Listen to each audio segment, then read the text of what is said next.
12 minutos de las 12 del mediodía en Buenos Aires. Bienvenidos a estos 1% podcast. Empezamos con la lectura de Segunda de Crónicas, capítulo 35. Dice: Josías celebró una Pascua para Jehová en Jerusalén y mataron los animales del sacrificio de la Pascua el día 14 del primer mes. Colocó a los sacerdotes en sus funciones y los animó a cumplir con su servicio en la casa de Jehová. Entonces les dijo a los levitas, los instructores de todo Israel, los que eran santos para Jehová: pongan el arca santa en la casa que construyó Salomón, hijo de David, el rey de Israel. Ya no tienen que llevarla sobre los hombros. Ahora sirvan a Jehová su Dios y al pueblo de Israel. Y prepárense según sus casas paternas, según sus divisiones, de acuerdo con lo que escribieron el rey David de Israel y su hijo Salomón. Pónganse en el lugar santo agrupados según las casas paternas de sus hermanos. El resto del pueblo, para cada una de ellas debe haber un grupo de la casa paterna de los levitas. Maten los animales del sacrificio de la Pascua, santifíquense y hagan preparativos para sus hermanos a fin de cumplir las palabras de Jehová transmitidas mediante Moisés. Josías les dio rebaños, corderos y cabritos a todos los presentes del pueblo para los sacrificios de la Pascua, 30.000 en total, además 3.000 reses. Todo esto provenía de los bienes del rey. Sus príncipes también dieron una contribución como ofrenda voluntaria para el pueblo. Los sacerdotes y los levitas, Hilquías, Zacarías y Jehiel, los líderes de la casa del Dios verdadero, les dieron a los sacerdotes 2.600 animales para el sacrificio de la Pascua y 300 reses. Conanías y sus hermanos Semaya y Netanel, junto con Asabías, Jehiel y Josabad, los jefes de los levitas, les dieron a los levitas 5.000 animales para el sacrificio de la Pascua y 500 reses. Todo quedó preparado para el servicio. Los sacerdotes ocuparon sus puestos y los levitas se colocaron según sus divisiones, como lo había mandado el rey. Mataron los animales del sacrificio de las Pascuas y, mientras los levitas los despellejaban, los sacerdotes salpicaban la sangre que recibían de ellos. Luego prepararon las ofrendas quemadas para distribuirlas entre el resto del pueblo, que estaba agrupado según las casas paternas, para que pudieran ofrecérselas a Jehová como está escrito en el libro de Moisés. Hicieron lo mismo con las reses. Cocinaron las ofrendas de la Pascua en el fuego, según la costumbre, y las ofrendas santas las cocinaron en ollas, calderos y sartenes, después de la cual se las llevaron rápido al resto del pueblo. Entonces los levitas prepararon la comida de la Pascua para sí mismos y para los sacerdotes, porque los sacerdotes, los descendientes de Aarón, estuvieron ofreciendo los sacrificios quemados y la grasa hasta el anochecer. Así que los levitas prepararon la comida para sí mismos y para los sacerdotes, los descendientes de Aarón. Y los cantores, los hijos de Asaf, inventé un nuevo siervo, Asaf, estaban en sus puestos de acuerdo con las órdenes de David, Asaf, Emán y Jedutún, el hombre de visiones del rey, y los porteros estaban en las distintas puertas. No había necesidad de que dejaran su servicio, porque sus hermanos, los levitas, lo prepararon todo para ellos. Así que en aquel día todo el servicio de Jehová quedó preparado para celebrar la Pascua y ofrecer en el altar de Jehová las ofrendas quemadas, de acuerdo con la orden del rey Josías. Los israelitas que estaban presentes celebraron la Pascua en aquella ocasión y la fiesta de los panes sin levaduras durante 7 días. Nunca se había celebrado en Israel una Pascua como esa de los días del profeta Samuel, y ninguno de los otros reyes de Israel había celebrado una Pascua como la que celebraron Josías, los sacerdotes, los levitas y todos los de Judá e Israel que estaban presentes, así como los habitantes de Jerusalén. Esta Pascua se celebró en el año 18 del reinado de Josías. Después de todo esto, después de que Josías restauró el templo, el rey Neco de Egipto subió para pelear en Carquemis junto al Éufrates. Entonces Josías salió a enfrentarse con él. Por eso él le envió mensajeros para decirle: rey de Judá, ¿qué tiene que ver esto contigo? Hoy no vengo a enfrentarme a ti, voy a luchar contra otra casa y Dios dice que debo apresurarme. Por tu propio bien no te opongas a Dios que está conmigo. Si lo haces, Él acabará contigo. Pero Josías no quiso retroceder, sino que se disfrazó para pelear contra él. No escuchó las palabras de Neco, que venían de la boca de Dios, y fue a pelear a la llanura de Megiddo. Los arqueros le dispararon al rey Josías, y él les dijo a sus siervos: sáquenme de aquí, que estoy malherido. Así que sus siervos lo sacaron del carro, lo montaron en su segundo carro de guerra y lo trajeron a Jerusalén. Así murió y fue enterrado en la tumba de sus antepasados. Todo Judá y todo Jerusalén se pusieron de duelo por Josías. Jeremías cantó una canción de lamento por Josías, y hasta el día de hoy todos los cantores y las cantoras siguen cantando sobre Josías en sus canciones de duelo. Se tomó la decisión de que estas debían cantarse en Israel y están escritas entre las canciones de duelo. En cuanto al resto de la historia de Josías, sus obras de amor leal, al obedecer lo que está escrito en la ley de Jehová y las cosas que hizo, está todo escrito de principio a fin en el libro de los reyes de Israel y de Judá. Capítulo 36. Entonces la gente del país hizo rey en Jerusalén a Jehoacás, hijo de Josías, en lugar de su padre. Jehoacás tenía 23 años cuando se convirtió en rey y reinó 3 meses en Jerusalén. Sin embargo, el rey de Egipto lo destituyó en Jerusalén y le exigió al país 100 talentos de plata y 1 talento de oro. Además de eso, el rey de Egipto hizo rey de Judá y Jerusalén a Eliaquim, hermano de Jehoacás, y le cambió el nombre al de Jehoiaquín. Pero a su hermano Jehoacás, Neco, se lo llevó a Egipto. Jehoiaquín tenía 25 años cuando se convirtió en rey y reinó 11 años en Jerusalén. Hacía lo que estaba mal a los ojos de Jehová su Dios. El rey Nabucodonosor de Babilonia subió contra él para sujetarlo con 2 grilletes de cobre y llevárselo a Babilonia. Y Nabucodonosor se llevó a Babilonia algunos de los utensilios de la casa de Jehová y los puso en su palacio en Babilonia. En cuanto al resto de la historia de Jehoiaquín, las cosas detestables que hizo y todo lo que se halló en su contra, está escrito en el libro de los reyes de Israel y de Judá, y su hijo Joaquín se convirtió en el nuevo rey. Joaquín tenía 18 años cuando se convirtió en rey y reinó 3 meses y 10 días en Jerusalén. Hacía lo que estaba mal a los ojos de Jehová. A principios de año, el rey Nabucodonosor mandó traerlo a Babilonia, junto con objetos valiosos de la casa de Jehová. Además hizo rey de Judá y Jerusalén a Sedequías, el hermano de su padre. Sedequías tenía 21 años cuando se convirtió en rey y reinó 11 años en Jerusalén. Hacía lo que estaba mal a los ojos de Jehová, su Dios. No se humilló ante el profeta de Jeremías, quien habló por orden de Jehová. También se rebeló contra el rey Nabucodonosor, quien le había hecho hacer un juramento por Dios. Fue terco y obstinado y se negó a volver a Jehová, el Dios de Israel. Todos los jefes de los sacerdotes y también el pueblo fueron extremadamente infieles al hacer todas las cosas detestables que hacían las naciones y contaminaron la casa de Jehová, que él había santificado en Jerusalén. Jehová, el Dios de sus antepasados, siguió advirtiéndole por medio de sus mensajeros. Les advirtió vez tras vez porque sentía compasión por su pueblo y por su propia morada. Pero ellos estuvieron burlándose de los mensajeros del Dios verdadero. Despreciaron las palabras de él y se burlaron de sus profetas, hasta que la furia de Jehová se desató contra su pueblo y hasta que ya no tuvieron remedio.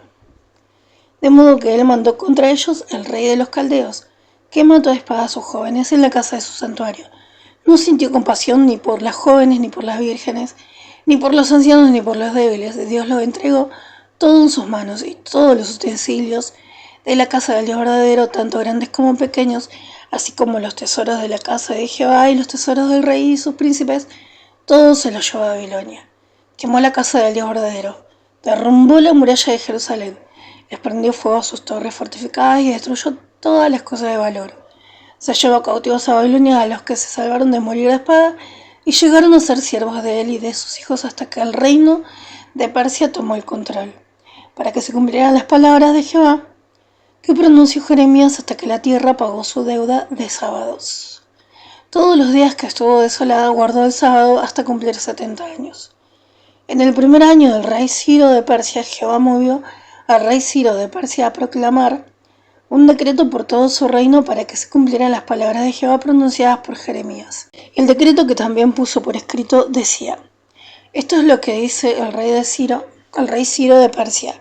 Jehová, el Dios de los cielos, me ha dado todos los reinos de la tierra y me ha encargado que le construya una casa en Jerusalén, que está en Judá. Aquellos de ustedes que forman parte de su pueblo, que Jehová su Dios esté con ellos y que suban para allá.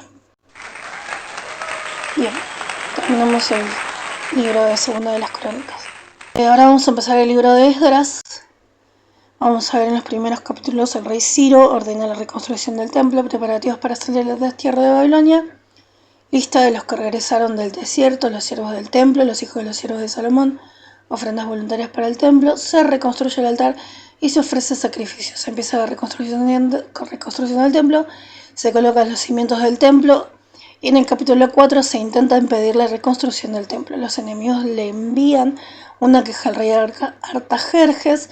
Respuesta del rey Artajerjes: se detienen las obras del templo. El quinto, los judíos retoman la reconstrucción del templo, la carta de Tatenai, el rey Darío. Sexto, investigación y orden de Darío, se termina el templo y se inaugura celebración de la Pascua. El séptimo, Esdras viaja a Jerusalén, carta de Artajerjes a Esdras, Esdras alaba a Jehová. El 8, lista de los que regresaron con Esdras, preparativos para el viaje, salida de Babilonia y llegada a Jerusalén. El 9, matrimonios de israelitas con extranjeras, oración de confesión de Esdras.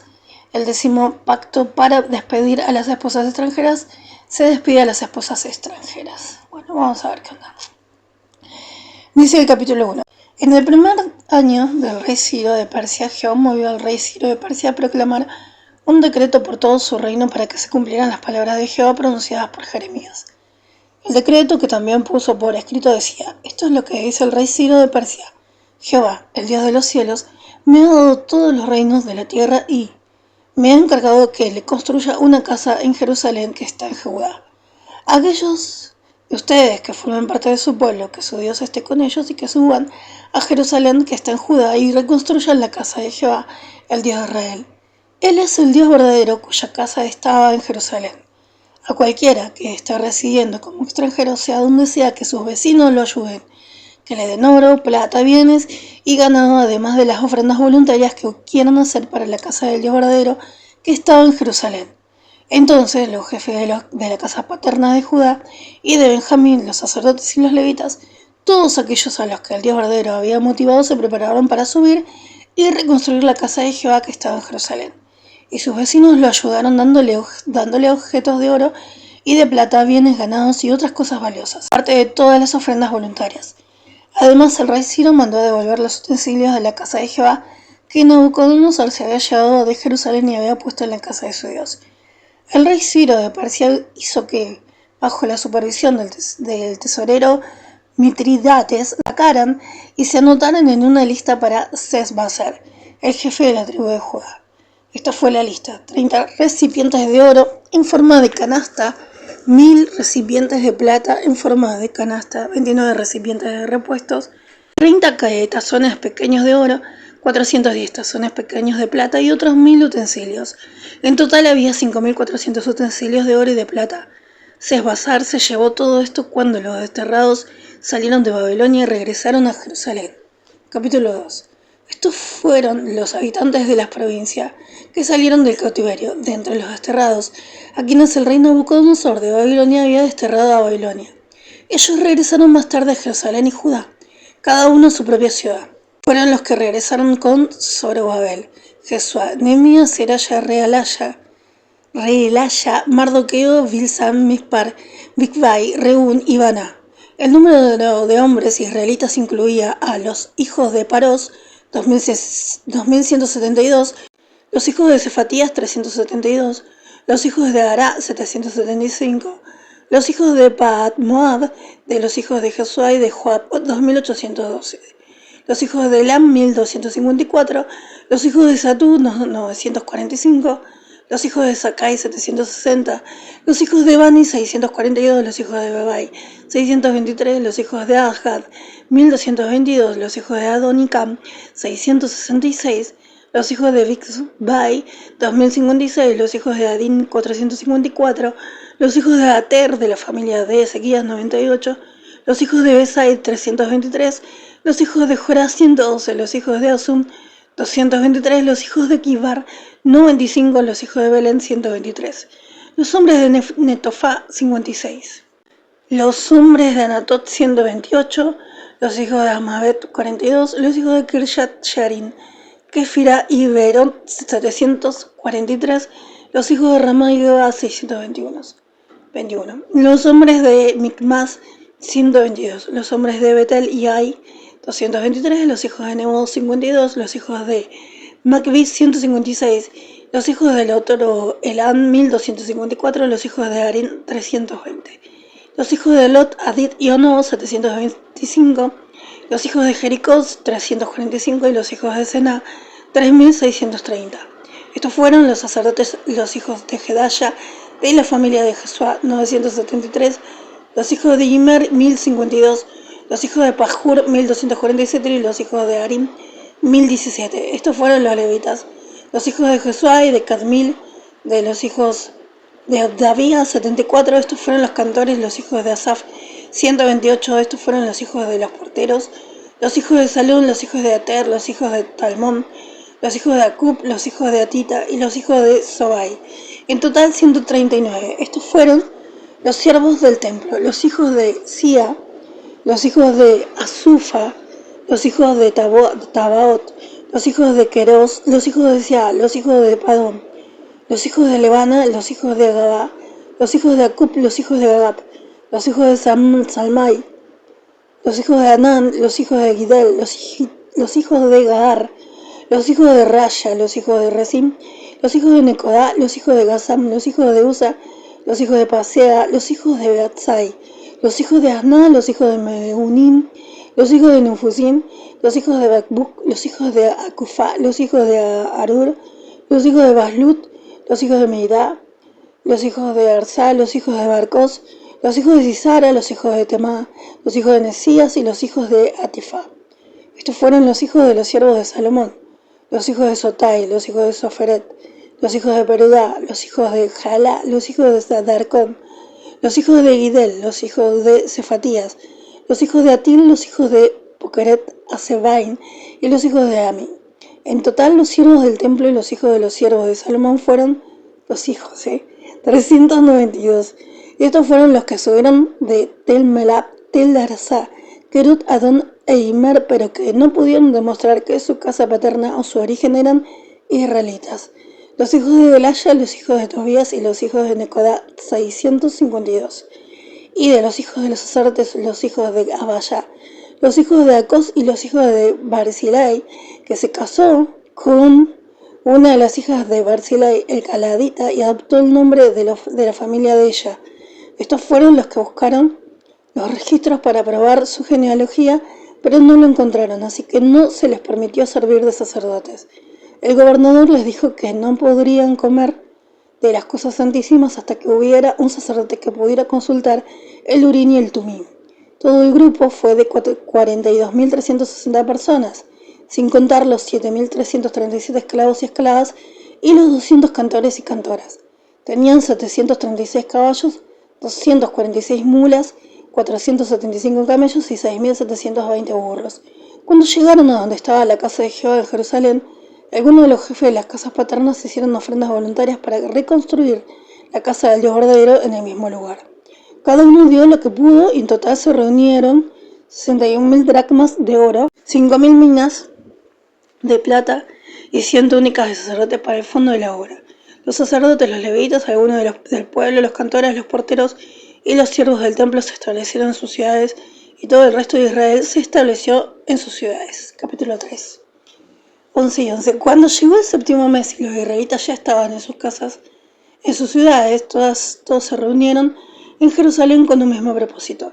Jesuá, hijo de Jehosadac, y sus compañeros sacerdotes, así como Zorobabel, hijo de Saltiel, y sus hermanos, se pusieron a reconstruir el altar del Dios de Israel para presentar en el sacrificio quemado, tal como está escrito en la ley de Moisés, el hombre del Dios verdadero.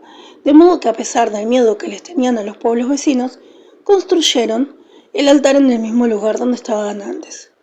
Luego empezaron a presentar en él sacrificios quemados para Jehová, los sacrificios quemados de la mañana y los del atardecer. Entonces celebraron las fiestas de las cabañas, como está escrito, y todos los días ofrecieron la cantidad de sacrificios quemados indicada para cada día. Después presentaron las ofrendas quemadas regulares, las ofrendas de las lunas nuevas y las de todos los periodos de fiesta santificados de Jehová, así como las ofrendas voluntarias que cualquiera quisiera hacerles a Jehová. A partir del primer día del séptimo mes comenzaron a presentarle sacrificios quemados a Jehová, aunque todavía no se había colocado los cimientos del templo de Jehová. Se me ocurre esto, ¿no? Le estoy pidiendo a Jehová que me ayude mientras estoy leyendo. Divido mi cerebro en dos y con uno leo y con el otro le pido a Jehová ayúdame a ver las cosas. Bueno, nosotros acabamos de ver el resumen de los primeros 6 libros, 10 libros de la Biblia, ¿no? Porque hicimos Génesis, Éxodo, Levítico, Número, Deuteronomio, Primera de Reyes, Segunda de Reyes, Primera de Crónicas, bueno, capaz que me olvido alguno. Y en todos esos libros aprendimos la historia de Adán y Eva, aprendimos un montón de detalles de la liberación de Israel, de Egipto, y otras cosas más que sucedieron, ¿no? La valentía de Josué, aprendimos el rey David, las batallas que tuvo, ¿no? Como la alegría de él, el amor que él sentía por Jehová, Ezequías, lo que le pasó también por su manera de cuidar su pueblo, ¿no?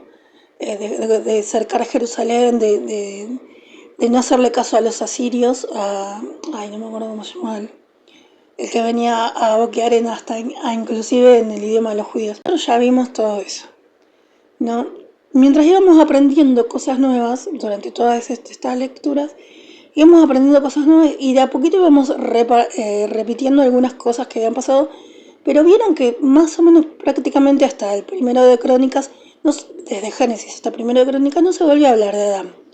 O sea, se volvió a hablar de Adán, por ejemplo, únicamente cuando dice los hijos de, creo que empieza a decir, o Adán el hijo, o Adán padre de, empieza a decir el libro de Crónicas, ¿no? O sea que, por un lado sí, está bien. Yo apoyo donde hay un dicho donde dice que la repetición es la madre de la retención. Sí, está bueno recordar cosas, pero no están constantemente recordando todas las cosas. Por ejemplo, había órdenes que se les daban, como acabamos de leer acá. La fiesta de los días de Jehová, lo que tenían que hacer, los sacrificios que tenían que hacer para la Pascua.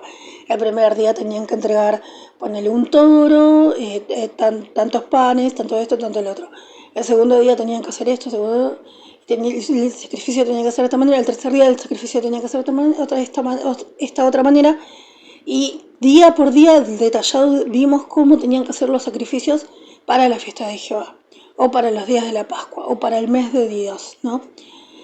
Todo eso ya lo vimos y ahora no lo vuelve a repetir, cómo era que lo tenían que hacer. Hay cosas que no se vuelven a repetir más, que ya está, ya se los enseñó Jehová, o se los enseñó Moisés en su momento, y la obligación era de padres a hijos ir contándoles la historia. Tenían sí sus asambleas o sus días festivos o los días de fiesta de Jehová, pero no era una cosa constante de tener que ir religiosamente todos los domingos a misa, o todos los domingos a la reunión, o los sábados, no sé, o los miércoles, y todo el tiempo estar repitiendo más de lo mismo, porque ¿qué pasa? Uno se satura cuando todo el tiempo, cuando tu mamá, por ejemplo, ¿no? En mi caso, mi mamá, ¿no? Que ella está todo el tiempo hablando de sus enfermedades y todo el tiempo hablando de que la plata no le alcanza y que todo el tiempo nosotros ya no la queremos escuchar más y la amamos.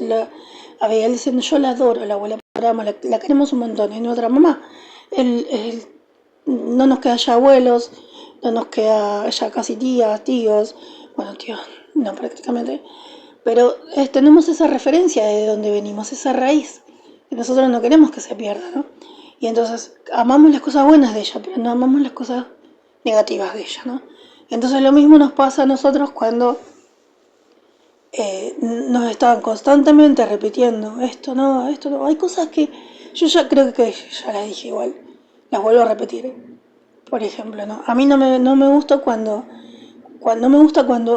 mismo en las escuelas públicas también, ahora se está dando este tema de que hay libros que contienen cosas sexuales explícitas, ¿no? Las cosas sexuales explícitas o no explícitas cuando uno es niño te llevan a querer investigar, porque el niño tiene una mente curiosa y entonces el niño quiere saber qué es esto, qué significa, por qué esto, por qué el otro, y te pregunta de todo. Cuando está creciendo te pregunta, no sé, por qué la tapita es así, color rojo y no es verde, por qué esto, por qué el otro, y quiere saber detalle por detalle. Entonces uno como papá o mamá o como abuelo no puede escapar de las preguntas, no sabes cómo hacer para escapar y no sabes cómo hacer para no contarle más de lo que ya le dijiste, porque es como un efecto dominó, de una preguntita así chiquitita ya te lleva a tener que contarle todo, porque si no, no te dejan paz, ¿no?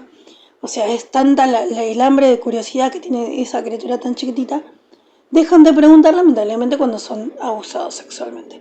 Entonces, ¿por qué en los discursos o por qué en los libros también se habla acerca de, no sé, yo tacharía de todos lados la palabra pornografía? Si sabemos que eso no tenemos que hacerlo y nosotros grandes, hay cosas que los papás y las mamás tienen que hablar con sus hijos, ¿no? Yo no le puedo decir a mi nieto, bueno, vos vas a crecer de esta manera, ahora que tenés 9 años te va a empezar a suceder tal cosa y tal cosa. El papá tiene que hablar de esas cosas con el nene, no puedo yo interferir. La madre, bueno, en el caso de que el padre sea ausente, tiene que hablar la madre. Con mi nieta el día de mañana cuando sea señorita, yo voy a poder contenerla, escucharla, jugar con ella, acompañarla, pero hay cosas que son íntimas de la mamá y de la hija, en las que yo no me puedo meter. ¿Por qué entonces desde los discursos públicos se habla a veces de cosas que después los chicos no entienden, no quieren entender y entonces buscan más información y ponemos en riesgo las cabecitas de ellos? Eso es algo que no me gusta. ¿Sí? Hay cosas que sí es necesario, pero hay cosas que ya está. Dejen de saturar a la gente, por favor. De saturar con cosas que son totalmente innecesarias. O sea, cuántas cosas alegres y divertidas cada vez que vamos a un salón del reino podemos contar. Con cuántos amigos de cada congregación podemos contar realmente que son nuestros amigos y nuestros hermanos del alma. Y cuánta cantidad de gente que conocemos que cuando necesitamos un favor loco no existe nadie. Uno se las tiene que arreglar sola. ¿Sí? Y digo esto porque por propia experiencia, desde mi infancia y desde yo como madre con mis hijas. De verdad, necesitas un turno en un hospital y de 8 millones de personas que somos en el mundo, no hay y conociendo personas que trabajan en hospitales, no puedes contar con ellos para pedirle un turno siquiera para entrar en un hospital y para que te atiendan como una persona común o como una persona bien o como, no sé, para que te respeten mínimo en el lugar donde estés. O sea, no se puede contar con nadie para nada nunca, solamente ellos tienen solamente es un grupo reducido de personas que pueden contar con nosotros constantemente. Pero nosotros contar con todos y de verdad ser una hermandad, yo no siento que sea así. Capaz que ahora estoy negativa porque se va uno de los hermanos que quiero un montón con su esposa de la congregación y me parece una total injusticia porque de verdad es una persona que sí nos conocemos de chiquititos tanto a Adela como a Marcos los quiero un montón porque mi viejo le tenía mucho respeto a los dos. Entonces, esas personas que no sé, que uno siente que querés pasar el nuevo mundo con ellos, que no querés soltar nunca, que se te vayan un día porque hay otro bueno, que coordina, que dirige, que se siente superior o que no sé, o que se muestra superior, cuando en realidad, loco, si se van a ir, que se vayan todos y cada uno a su casa. Pero no que se quede el peor de todos coordinando todo el grupo de ancianos, porque eso no me parece. Entonces ya cada uno de nosotros somos grandes y sabemos qué es lo que tenemos que hacer y qué es lo que no. Entonces, eh, queremos, ya yo decía, ¿no? O sea, más muestra de que ya estamos en el final y que empieza el nuevo mundo. Teniendo a Marcos y a Adela cerca, sabiendo todo lo que sufrieron en cuanto a enfermedades, en cuanto a muerte de seres queridos, en cuanto a cosas en común que tenemos, tiene que ser sí o sí que ahora se abran las puertas del nuevo mundo del reino de Dios. Porque qué lindo es que Dios nos vaya bendiciendo a la par a uno por uno de los que nos conocemos y los que compartimos infancia juntos, ¿no? Y de repente todo se da vuelta y se queda coordinando una persona extraña o una persona que de repente vino un día y lo único que hizo fue hacer una división de una congregación que era inmensa, porque eso es lo que siento. Entonces me da bronca las injusticias y capaz que yo soy igual. y la parla, todo el tiempo hablar y hablar y hablar y ser una persona ahí delante de la plataforma y por detrás, y tengo testigos de esto, cuando todos los hermanos de la congregación iban a jugar al fútbol, mismo mi hija que iba a acompañar a su ex a jugar al fútbol decía, José es una persona en la plataforma. Y es un amor, y es re dulce, y esto y lo otro. Y es una persona totalmente distinta cuando juega al fútbol. No sabes cómo los gritas, los delira, no sabes cómo se sacan los ojos. Y es verdad, ¿por qué esa doble personalidad? ¿Y por qué sabiendo todas estas cosas y cosas más graves que pasan en la congregación se siguen permitiendo? Igual, estoy enojada y muy herida con esta decisión del último cierre de circuito. Pero bueno, que va a ir dando vueltas las cosas y no es a mi favor, tiene que ser a favor del reino de Dios. Y no creo que una persona que de repente, voy a decir esto también, me acuerdo cuando Misael vino a la congregación y empezó a juntar niños de la congregación y a mí me parece medio extraño, pero se hizo muy amigo de ¿cómo se llama este nene? Tiziano. Y Tiziano es un nene que necesita cariño. Y no quiero hablar de la familia de ellos porque yo sé que Daniela es muy buena y Toto también es muy bueno.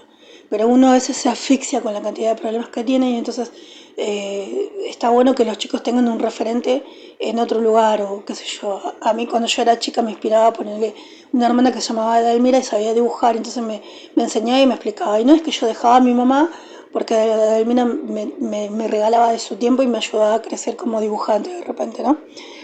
O se ponía a conversar conmigo como si fuera yo una chica adolescente mientras yo tenía, no sé, 6, 7 años. Y ella era una señora ya mayor y me enseñaba de la vida y cosas. Compartía cosas conmigo, no es nada que ver. O sea, mi mamá sabía que yo la amaba, pero también la amaba de Edelmira. O Asunción, otra hermana que también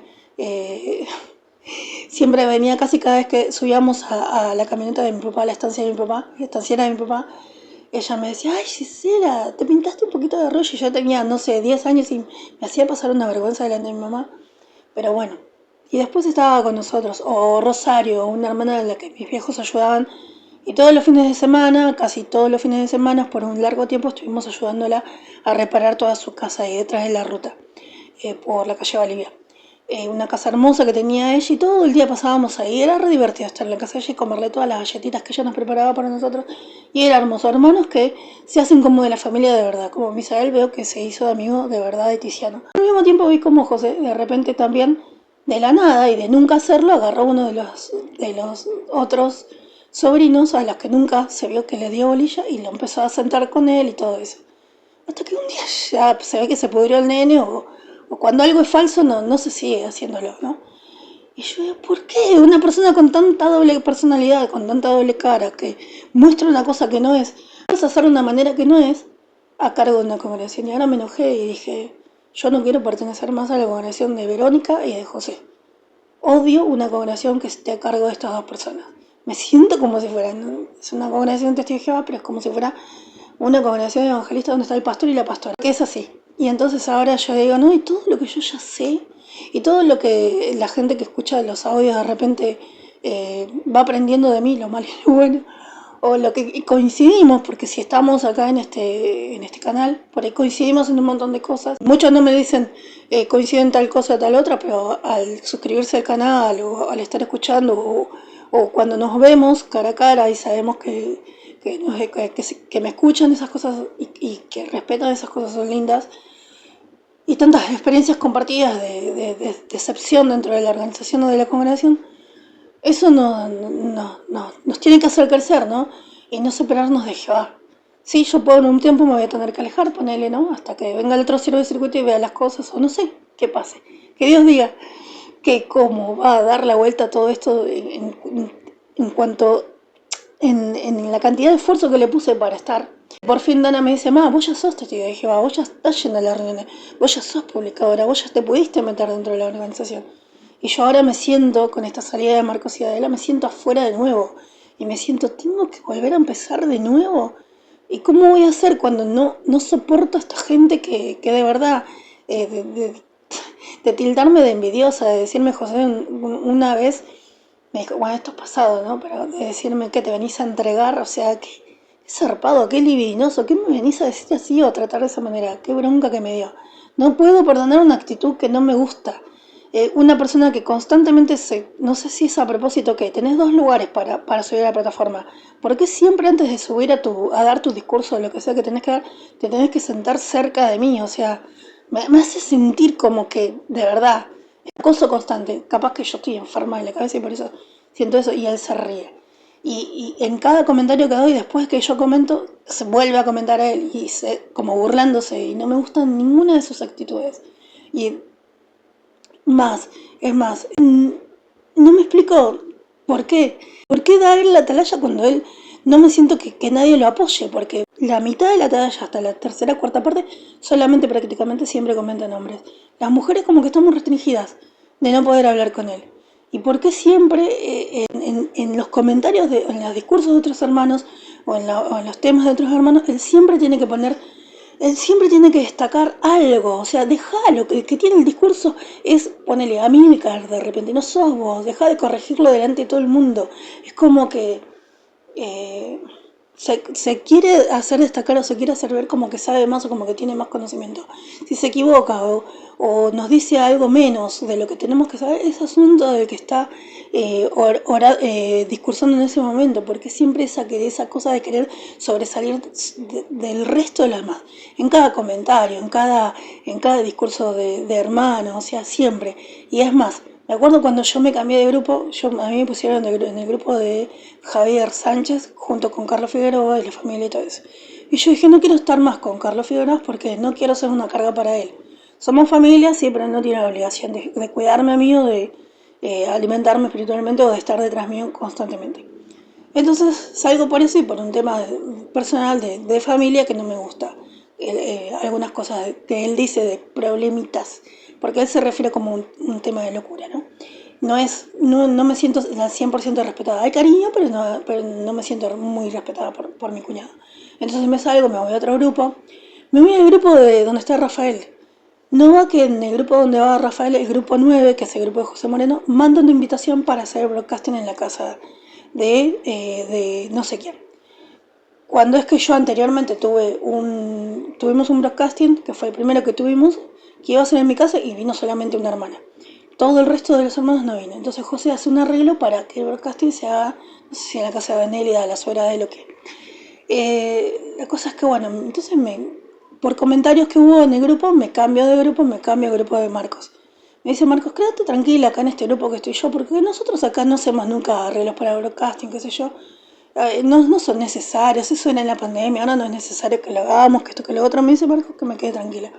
En el primer mes que viene el nuevo broadcasting, no, dice Nelson, el otro que manda en el grupo, el que escribe en el grupo, dice, Nelson, el hermano José Moreno nos invita a que vayamos a ver el broadcasting en la casa de la hermana Nelly. O sea, te hace sentir, o sea, te hace sentir que de verdad está detrás de uno.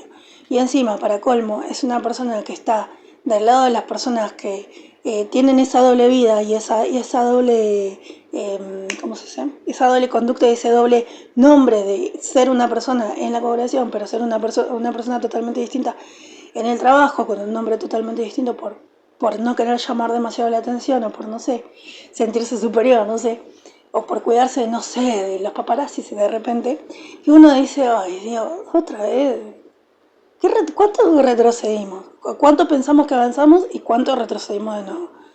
Entonces, por ahí no me van a ver más seguido en ninguna reunión, capaz que no se sienta en ninguna asamblea.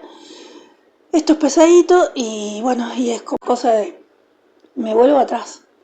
Me vuelvo para atrás y siempre me tengo que volver para atrás hasta que yo diga, no, basta, ahora te vas a quedar en tal lugar o vas a hacer tal cosa. No poder confiar en nadie y ver que todo es, de lo que te tildan, es lo que ellos mismos practican. Entonces, dejar las cosas en la mano de Jehová, gracias por la catarsis y por escucharme, yo me iría de la congregación de repente, que ojalá que Jehová le ponga un fin, pero un final definitivo, y que nosotros podamos aprender de esto, de que en algún momento es puertas adentro de nuestra casa con nuestros hijos, enseñarles y no exponerlos a discursos donde se habla un poco de más de cosas que no se tienen que hablar y tampoco es tanto repetir lo mismo todo el tiempo porque es aburrido, porque cansa, porque uno quiere aprender cosas nuevas ya.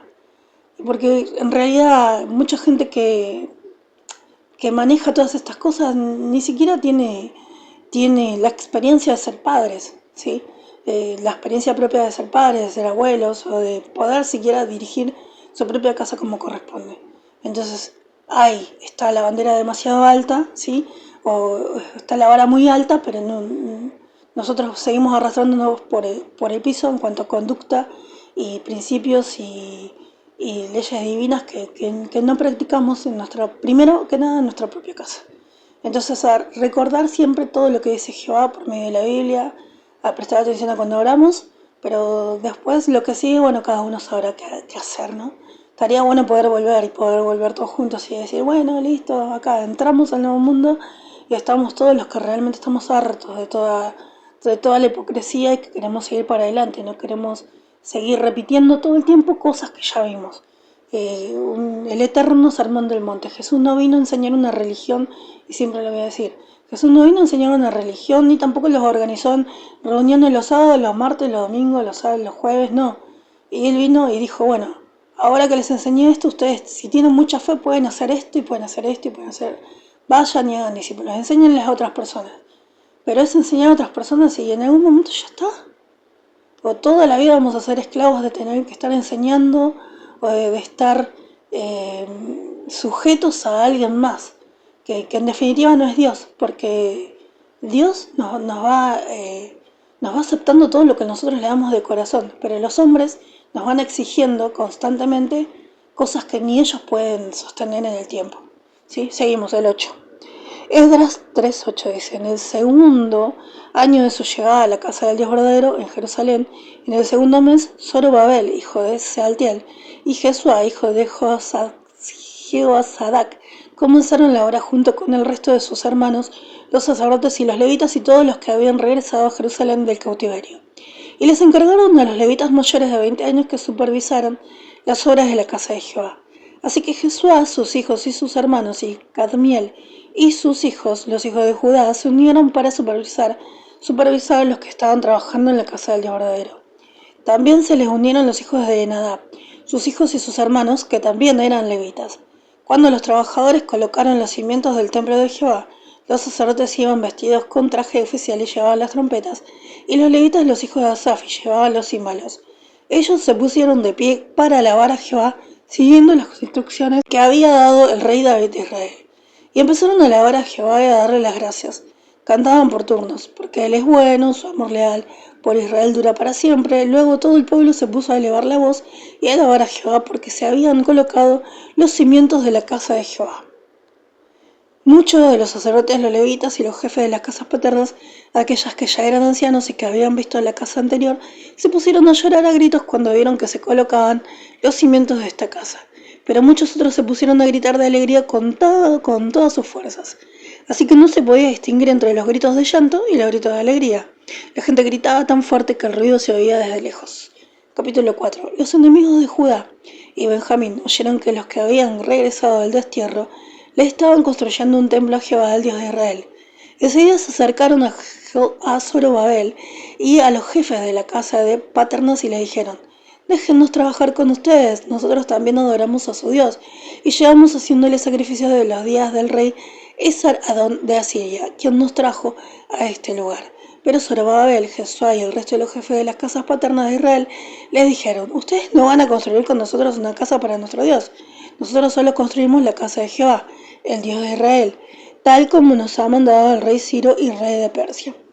Entonces la gente de las tierras vecinas estuvo desanimando a los judíos y desmoralizándolos para que no continuaran con la reconstrucción, y contrataron consejeros para que hicieran fracasar sus planes durante todos los días del rey Ciro de Persia hasta el reinado del rey Darío de Persia. Al principio del reinado de Asuero escribieron una acusación contra los habitantes de Judá y Jerusalén, y en los días del rey Artajerjes de Persia, tanto Bislam, Mitridates y Tabel como el resto de sus compañeros le escribieron una carta al rey Artajerjes. Ellos la tradujeron al arameo y la escribieron con letras arameas. Reún, el principal funcionario del gobierno, y el escriba Sinsai le escribieron al rey Artajerjes la siguiente carta contra Jerusalén. La carta fue escrita por Rehum, el principal funcionario del gobierno, el escriba Sinsai y el resto de sus compañeros, los jueces y los gobernadores de menor rango.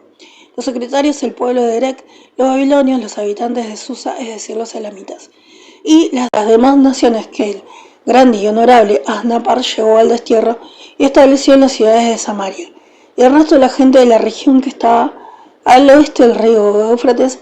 Esta es una copia de la carta que les enviaron al rey Artajerjes de parte de sus siervos, los hombres de la región que estaban al oeste del río Éufrates. Le informamos al rey que los judíos que subieron de donde estás tú, a donde estamos nosotros, han llegado a Jerusalén. Ellos están reconstruyendo la ciudad rebelde y malvada y están terminando las murallas y reparando los cimientos.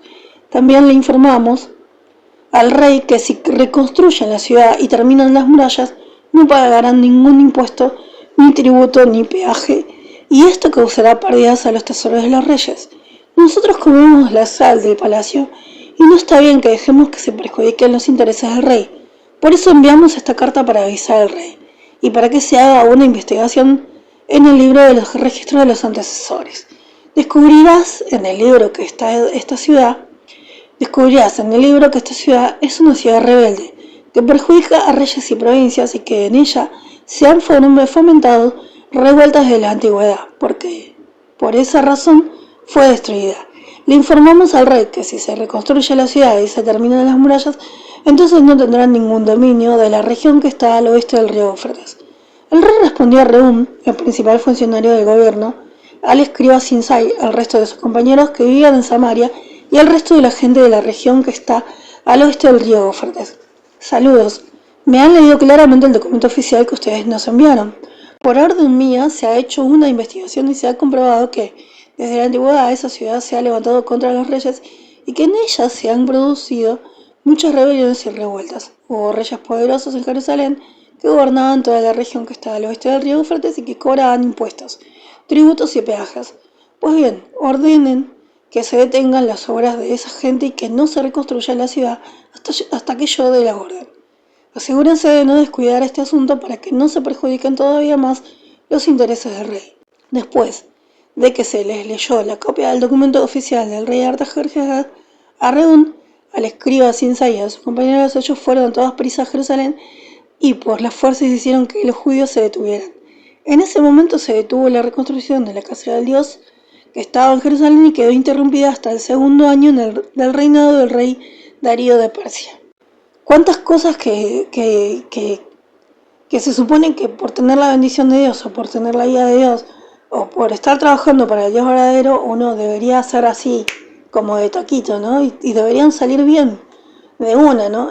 Y no, y quizás es por la maldad o por la envidia o por los celos, no sé, o mismo el orgullo que uno tiene como por ser parte del pueblo del Dios verdadero, es como que se va rápidamente a confrontar a la pelea, porque acá los que escribieron toda esta carta y los que hicieron todo este lío fueron en realidad a hacer la paz con los judíos y quisieron ellos adorar al Dios verdadero y los judíos le dijeron no, nosotros no queremos que ustedes sirvan con nosotros, o sea, hicieron una división. Los pusieron ellos mismos los adoradores de los siervos de Dios, les pusieron un freno a los que sí querían unirse a la adoración del Dios verdadero, ¿no? Todas estas cosas las estaba viendo Dios.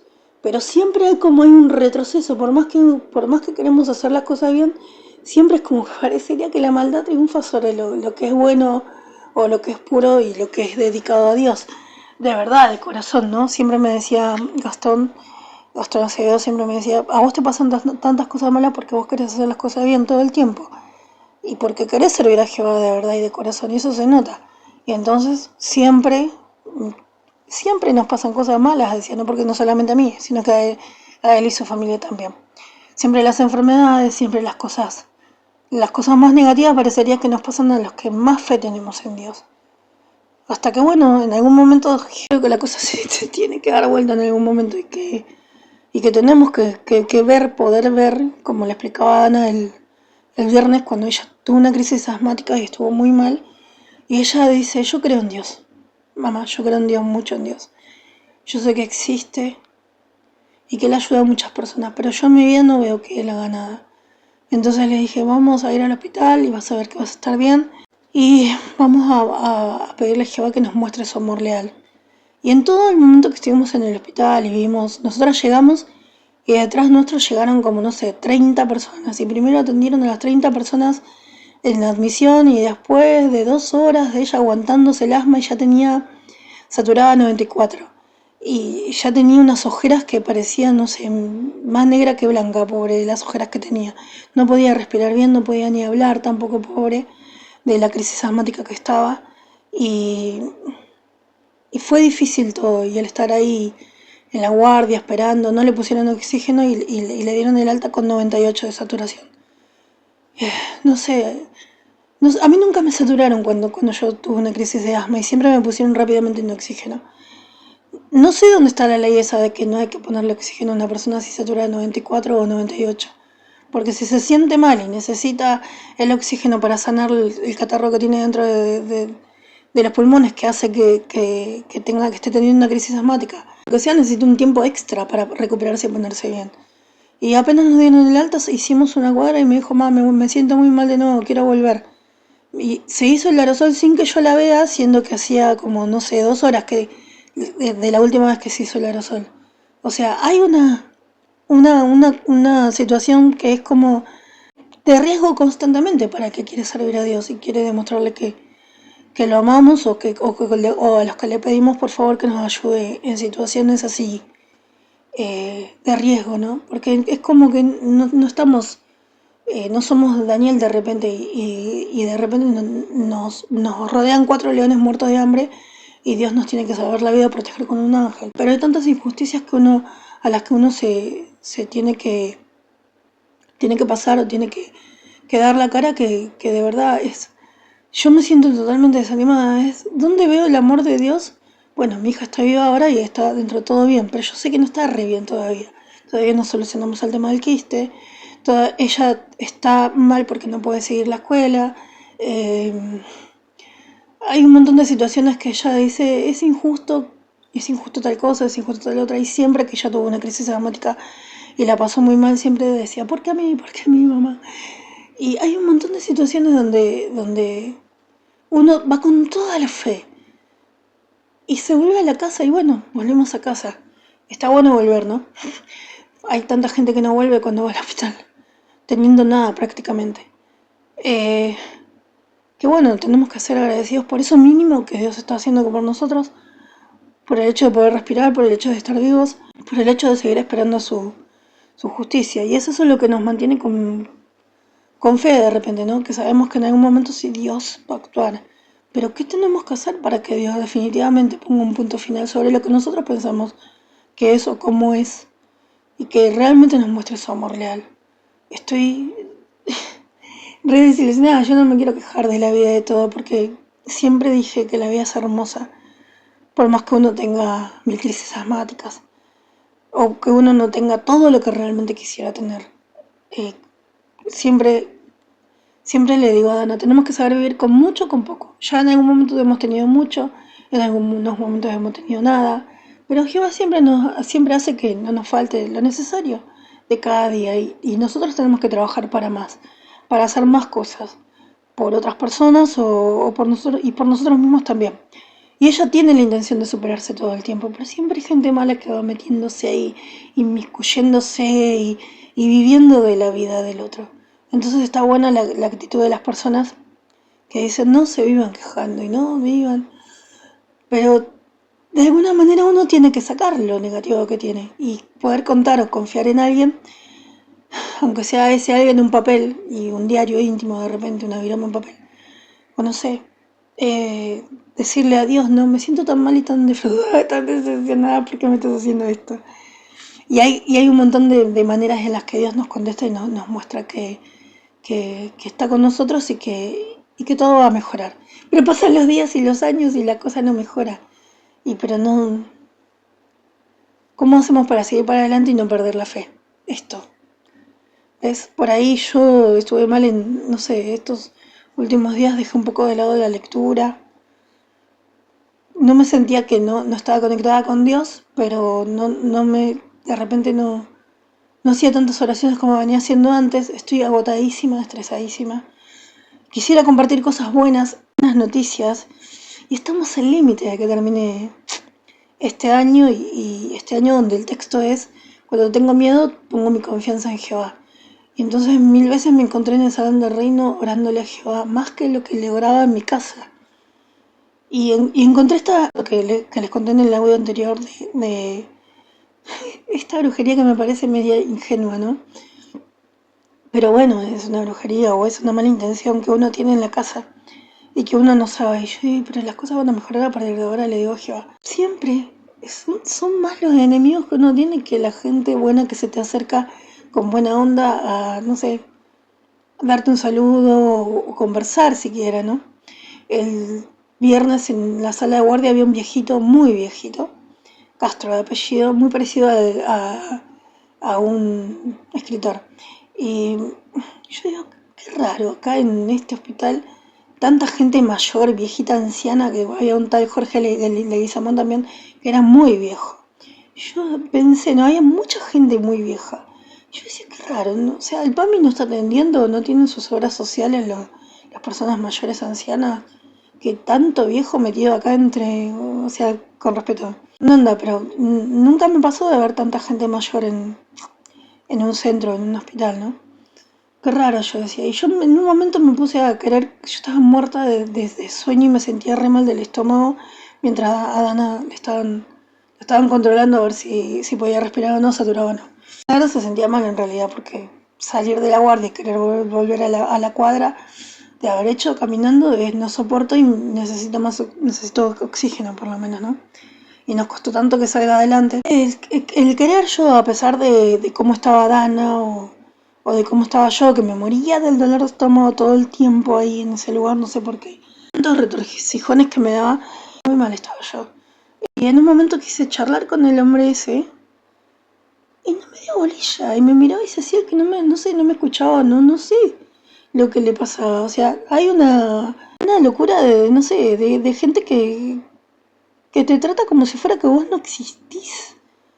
Y mismo un médico, mira, con todo lo relaciono, estoy re loca. Yo soy de un grupo de médicos de México, me parece que son, que puse ahora en mi estado de Facebook, que habla, ¿no? De la empatía hacia los pacientes, de la frustración de los médicos, porque están saturados, porque están cansados, porque no sienten felicidad por la cantidad de horas que tienen que trabajar. O claro, porque todo el mundo estudia medicina, pero sobre la marcha, el ayudar al otro y el no tener un sueldo que realmente amerite tanto esfuerzo y tantas horas sin descansar.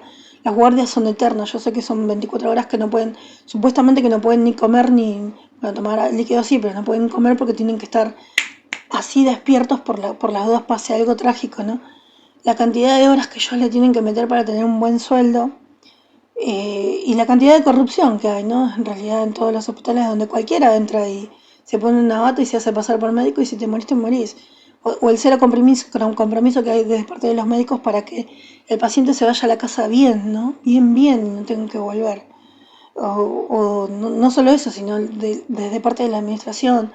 No se resuelve si no es amigo y si viene alguien a decir no le des un turno y decirle que no hay sistema, lo hacen, ¿no? Por no querer perder la amistad o no saber quién es la persona que te está mandando y decir tengo miedo. Y si esto viene de parte de alguien de arriba, como por ejemplo algún amigo de Fernando Espinosa o del mismo de Fernando Espinosa, ¿qué hago si me están poniendo a prueba? ¿No? La gente no sabe a quién hacerle caso y se someten a cualquier persona, a voluntad de cualquier persona que viene y le tira un par de billetes para, o no sé, una buena transferencia y con eso dejan a las personas sin salud.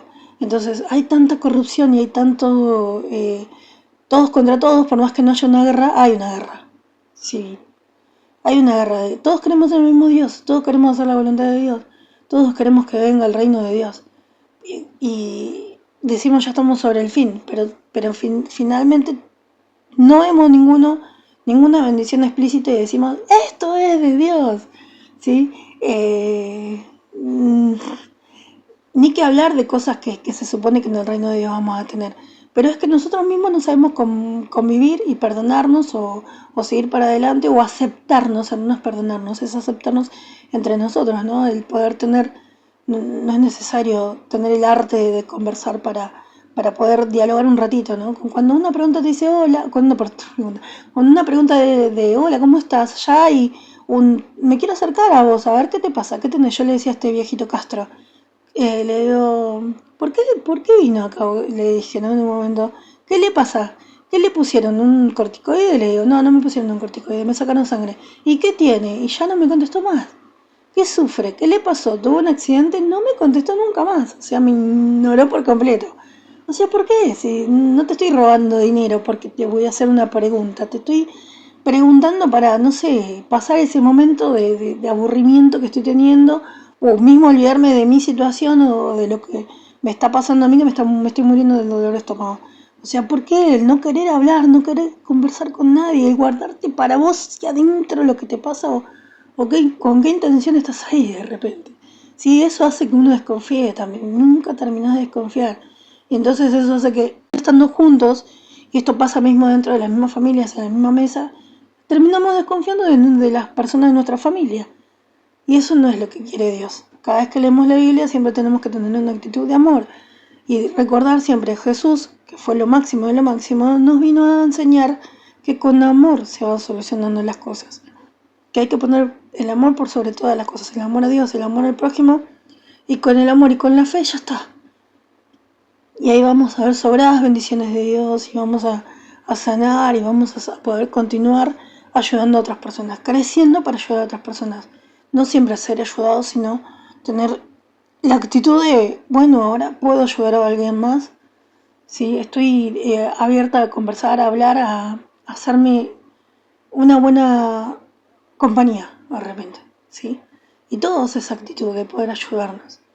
No es necesario tener un local y querer vender algo para mostrar una sonrisa a la gente o esperar el beneficio de otra persona para poder acercarnos unos a otros. Solamente por el hecho de compartir la misma época, el mismo tiempo, el mismo espacio, ya debería haber un poco de respeto y desde el mostrarnos amor y respeto que Dios haga su parte y nos bendiga a todos por igual, sea la religión que sea, porque Jesús, repito e insisto, no vino a enseñar religiones, ni que uno es más que otro, y no puso en un altar creo que no, a sus apóstoles sobre sus discípulos.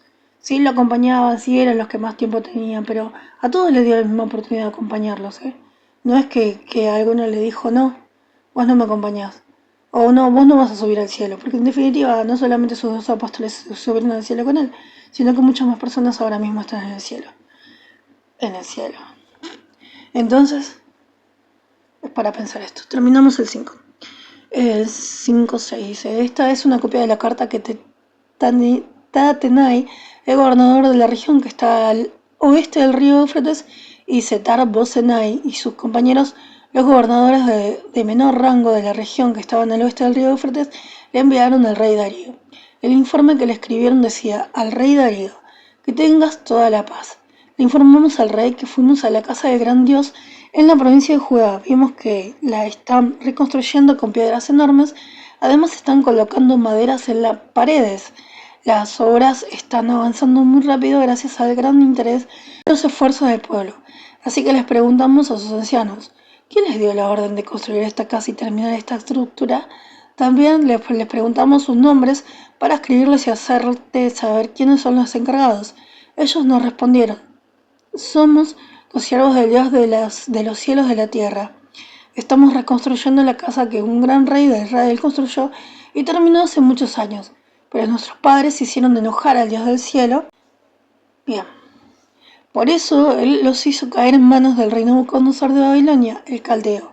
Este rey fue el que destruyó esta casa y llevó a la gente al destierro en Babilonia. Sin embargo, en el primer año del rey Ciro de Babilonia, el rey Ciro emitió una orden para que se reconstruyera esta casa de Dios. Además, el rey Ciro mandó sacar del templo de Babilonia los recipientes de oro y de plata de la casa de Dios, los cuales Nabucodonosor había sacado del templo de Jerusalén y había llevado al templo de Babilonia. Y le dieron los recipientes a un hombre llamado Sesbazar, quien Ciro nombró gobernador. Ciro le dijo, toma estos recipientes, llévalos al templo que está en Jerusalén y que la casa de Dios sea reconstruida donde estaba antes.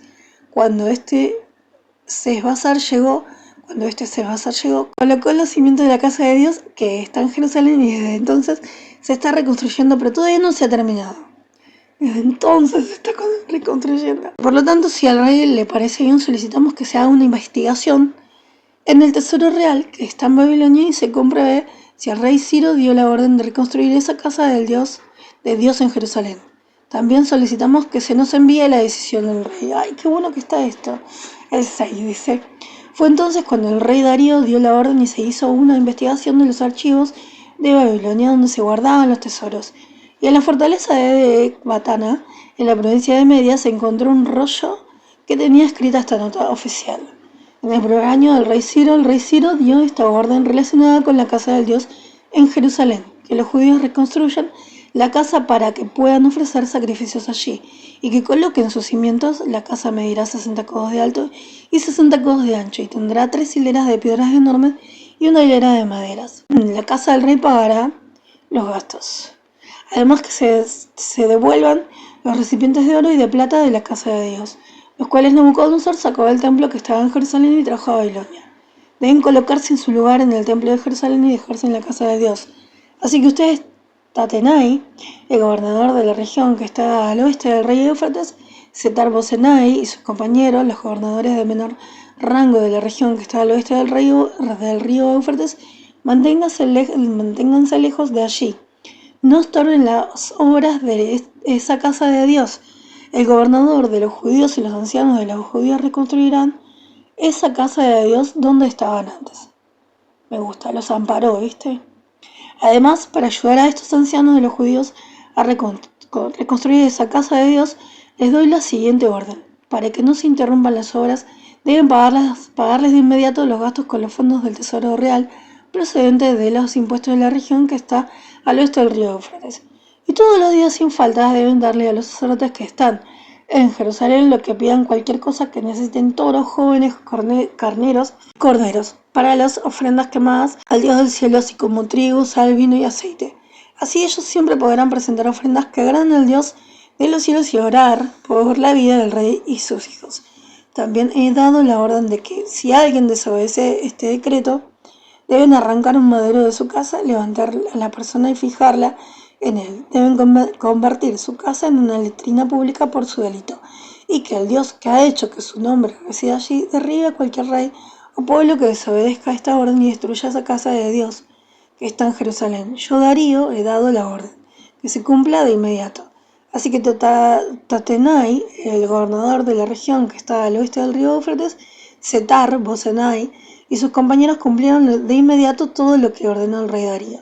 Los ancianos de los judíos, animados por las profecías del profeta Ageo y de Zacarías, nieto de Idó, siguieron trabajando y avanzaron en la reconstrucción y finalizaron la reconstrucción como había mandado el Dios de Israel y como había mandado Ciro, Darío y el rey Artajerjes de Persia. Terminaron la casa el día 3 del mes de Adar, en el 6º año del reinado del rey Darío. Entonces los israelitas, los sacerdotes, los levitas y el resto de los que estuvieron desterrados celebraron con alegría la inauguración de esta casa de Dios. Para la inauguración de esta casa de Dios presentaron 100 toros, 200 carneros, 400 corderos y, como ofrenda por el pecado de todo Israel, 12 machos de las cabras de acuerdo con el número de las tribus de Israel. Y nombraron para el servicio de Dios en Jerusalén a los sacerdotes según sus grupos y a los levitas según sus divisiones, como está escrito en el libro de Moisés. Los que habían regresado del destierro celebraron la Pascua el día 14 del primer mes. Todos los sacerdotes y los levitas estaban puros porque todos, sin excepción, se habían purificado, así que mataron al animal del sacrificio de la Pascua en favor de todos los que estuvieron desterrados, de sus compañeros sacerdotes y de ellos mismos.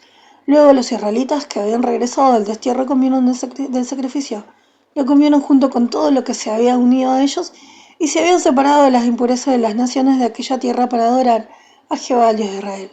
Además celebraron felices la fiesta de los panes sin levadura durante 7 días, porque Jehová los había llenado de alegría y había hecho que el rey de Asiria se pusiera de parte de ellos y los apoyara en las obras de la casa del verdadero, el Dios de Israel. ¿Quién iba a imaginar que el rey de Asiria, que era el peor enemigo de Israel, de Judá, de Jerusalén, ahora era el que los estaba apoyando con toda esta situación de reconstruir Jerusalén, ¿no? Es impresionante esto. Bueno, dejamos acá. Sí, mañana si Dios quiere o pasado. Seguimos con más lectura. Y en el caso de que quieran hacer una lectura desde Génesis, ¿sí? y así hacerse un canal de YouTube y hacer su propia lectura y contar todas las cosas que les están sucediendo, a mí me parece buenísimo porque es como si fuese, yo siento como si fuese que estamos en un juicio, entonces tenemos como vamos diciendo todo lo que nos pasa y las injusticias y todo lo demás y las dejamos como pruebas de todas las cosas que uno va teniendo que soportar para, no sé, en algún momento donde podamos ser realmente bendecidos, en vez de subirnos a un pony y ver a todos los demás por sobre los hombros. Entonces nosotros vamos a recordar, escuchando nuestros propios audios, nuestro propio canal, lo fuerte que fue todas las cosas feas que nos pasaron para poder estar recibiendo bendiciones y no creérnosla, y entonces poder ayudar a otras personas siempre desde, no subiéndonos del nivel nosotros mismos, sino siempre desde el nivel cero, ¿sí?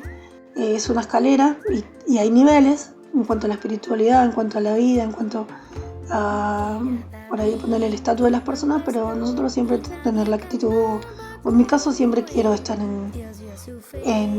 sí, obviamente quiero subir, pero no me quiero olvidar que tuve una base, que tuve que subir un primer escalón, un segundo escalón, un tercer escalón, y que si tengo que volver a la base o al primer escalón, al segundo, al tercero, o al cuarto o al quinto, que sea por decisión propia y no que Jehová me dé una sacudida y me saque desde el primer piso o desde el cielo o de donde sea que Él me haya puesto, sino siempre tener esa actitud de humildad y de saber de dónde salimos, de recordar nuestra raíz constantemente, ¿sí? Me gusta recordar las cosas positivas, las cosas negativas y las cosas que fueron sacrificios, aunque hay cosas que no son sacrificios para una madre, sí cuestan y se llevan parte de nuestra vida y comprometen lágrimas y sufrimiento y muchos sentimientos encontrados, no sé, de inferioridad o de impotencia por no poder tener las mismas condiciones que otras mamás que parecería que es tan fácil para ellos. Pero bueno, cuando golpea una enfermedad o lo que sea que estemos pasando, es durísimo para todos, para el que tiene todo y para el que no tenemos nada también, ¿sí? Y bueno, la decisión final sobre lo que sea que estemos padeciendo, negativa o positiva, siempre es de Jehová. No es de un laboratorio, de un diagnóstico o de parte de una persona que nos quiera someter o nos quiera obligar a salirnos del lugar donde nosotros nos sentimos cómodos. Si nos sentimos cómodos, nos seguimos quedando. Pero en el caso de no sentirnos cómodos, hacemos un paso atrás. Porque en algún momento Dios nos va a poner un paso adelante o 1000 pasos adelante. Más nada, que tengamos un hermoso día, que Dios nos proteja, nos cuide, nos muestre su amor leal a todos. Y nada más, esto fue 1% Podcast. Muchísimas gracias por estar escuchando. Gracias, bendiciones.